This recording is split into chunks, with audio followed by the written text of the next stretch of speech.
मैंने बेटे को बाप से उलझते हुए देखा और 60 साल के बूढ़े बाप को 20-25 साल के बेटे को डांटते हुए देखा कि तुमने फलां जगह पर मोहर नहीं लगानी, तुमने फलां जगह पर मोहर लगानी। हुजूर वाले एमपीए के इलेक्शन का मसला हो तो हम बच्चे से मिजाज बिगाड़ लेते हैं। एमएनए की सीट का मसला हो, हम अपने कैंडिडेट की हमायत में अपने घर में फसाद भी खड़ा करना पड़े तो हम कहते हैं कि नहीं, हमने इसी को वोट डालने हैं। दो भाई आपस में गिरेबान पकड़ते हुए भी हमने देखे। हम रात 2-2 बजे तक जागते रहे, अपने रिश्तेदारों के, अपने खानदान वालों के तरले और मिन्नतें भी करने पड़े तो हमने किए कि जनाब हमारे कैंडिडेट को वोट देना है।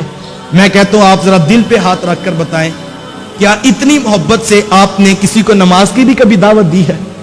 आप बैठ के होगे जनाब मैंने नहीं उठ के जाना जब तक आप ये नहीं कहेंगे कि हम सुबह फजर की नमाज पढ़ेंगे। वहां हम बैठे रहे और हमने कहा कि नहीं नहीं, ये नहीं हो सकता कि अब मैं आया तो खाली चला जाऊं। हम जो है वो खानदान वालों से, बरादरी वालों से कैंपेन इलेक्शन की चलाने के लिए बहस करते रहे। कभी हमने अपने बहन भाइयों को इतने जोर से नमाज की भी दावत दी थी, बहन के मुंह से भी लोग फोन कर करके कह रहे नहीं फला फला जगह पे लगानी है। कोई अपनी माँ को समझा रहा है, कोई बाप को समझा रहा है। उन्हें वही बच्चे हमसे आके पूछ रहे होते हैं कि हजरत नमाज नहीं वालदा पढ़ती तो फिर क्या करें। मैं कहता हूं जब इलेक्शन का मसला है तो किसी ने नहीं पूछा कि जनाब मां नहीं मान रही, इलेक्शन में वोट फलां जगह डालना है तो मैं किस तरह मनाऊं। वहां पर तो सारे हरबे हमने इस्तेमाल किए और बिल आखिर अपनी मर्जी की मोहर मां के हाथ से भी हमने लगवा ली। हुजूर वाला काश इतनी तड़प हम हुजूर की आंखों की ठंडक के इंतजाम और इंसराम के लिए करते तो शायद कि हमारे घरों का माहौल नमाज की तरफ आ जाता। कोई आए ना आए हमें फिर भी मेहनत करनी है और अपने घरों में नमाज का चिराग जरूर रोशन कीजिए। यकीन जानिए बदकिस्मत है वो खानदान जिसमें सुबह के वक्त उठकर कोई शख्स नमाज का मुसल्ला नहीं बचाता। कितनी रुसवाई होगी। कल को पुत्र डॉक्टर भी हुए, पुत्र इंजीनियर भी हुए, लेकिन हशर के मैदान में बेटे नमाजी बनकर खड़े ना हुए। कल हुक्म होगा कि लोगों सजदा करो उस रब के हुजूर। सब लोग सजदे में गिर जाएंगे लेकिन कुछ लोगों की गर्दनें अकड़ जाएंगी। उस दिन वो चाहेंगे कि सजदा करें लेकिन वो सजदा नहीं कर सकेंगे।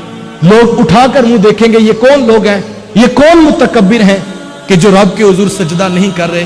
तो बताया जाएगा ये वो लोग हैं कि जिनको दुनिया पे सजदा करने के लिए कहा जाता था तो वो सजदा नहीं करते थे। अभी मौका है, अभी वक्त बाकी है।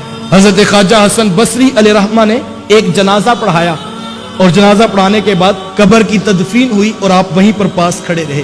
जब कब्र को बंद कर दिया गया, लोग घरों की तरफ पलटने लगे तो हजरत ख्वाजा हसन बसरी अलैहिर्रहमा ने लोगों को आवाज देकर कहा कि लोगों मेरी एक बात सुनकर जाना।